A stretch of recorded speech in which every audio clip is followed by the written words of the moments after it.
Então vamos à pergunta que não quer calar. De quem é a culpa? E sim, não há motivos para poder comemorar, mas tem muitas coisas para você entender.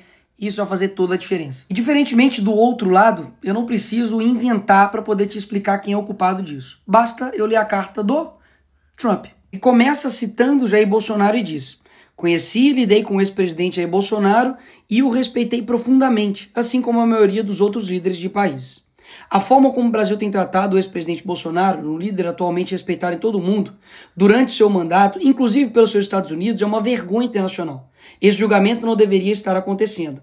Trata-se de um caça às bruxas que deve acabar imediatamente. Ou seja, o Trump deixou bem claro no primeiro parágrafo da carta que a culpa não é do Bolsonaro, a culpa é de quem está perseguindo o Bolsonaro. E piora, em parte devido aos ataques insidiosos do Brasil contra as eleições livres e os direitos fundamentais da liberdade de expressão dos americanos, como foi ilustrado recentemente pelo STF, que emitiu centenas de ordens secretas e ilegais de censura às plataformas de mídia social dos Estados Unidos.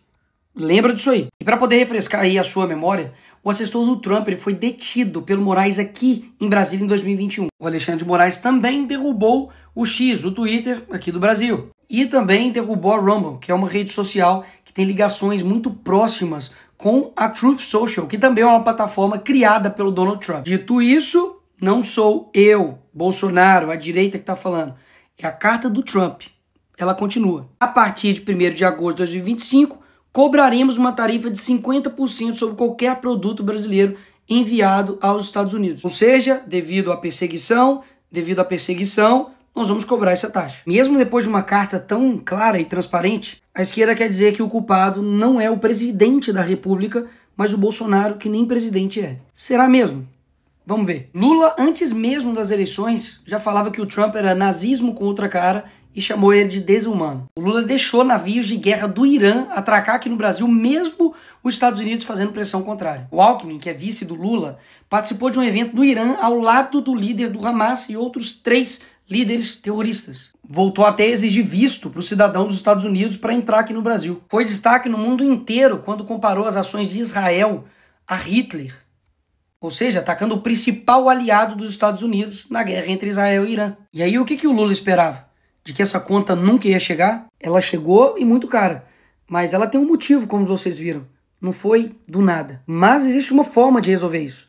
No fim da carta do Trump ele fala: essas tarifas podem ser modificadas para cima ou para baixo, dependendo da nossa relação com o seu país. A solução está na mão do governo. Basta ter um mínimo de relação diplomática com uma nação importante, que é o caso dos Estados Unidos, parar de perseguir seus opositores aqui no Brasil, dar uma maquetada no STF para ele ficar no canto dele, que as coisas vão ser resolvidas. Caso contrário, Lula, você vai ferrar todo mundo. Ou vocês acham que isso daqui é fazer diplomacia? Eu não tenho medo de você, inclusive.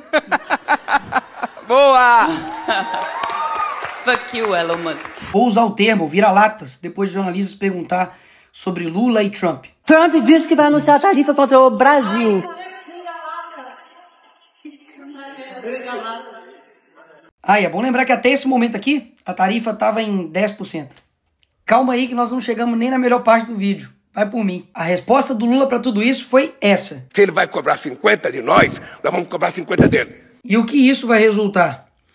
Se por algum motivo o senhor decidir aumentar suas tarifas, então qualquer que seja o número que escolher aumentá-las, será acrescentado aos 50% que cobraremos. Se o Lula vai cobrar 50, eles também vão colocar mais 50 nessa conta. Enquanto isso, uma nação que decidiu ter diplomacia com os Estados Unidos, que é a Argentina, aprovou um acordo que garante tarifa zero para 80% das exportações argentinas. Como deve ser bom ter um presidente, né? Sabe por que eles estão dizendo que o Brasil não pode recuar a esse tipo de medida de fora? Porque nós defendemos a soberania nacional. E é aqui que o vídeo fica interessante. A esquerda, que está dizendo aí que defende a soberania nacional, tem uma organização que chama Folha de São Paulo, desde 1990, que interfere ativamente nas eleições e no processo democrático de todos os países da América Latina. E quem está dizendo isso não sou eu, é o Lula. Parte da chegada da esquerda ao poder na América Latina pela existência dessa cosita chamada Fórum de São Paulo. E aqui, com o José Dirceu,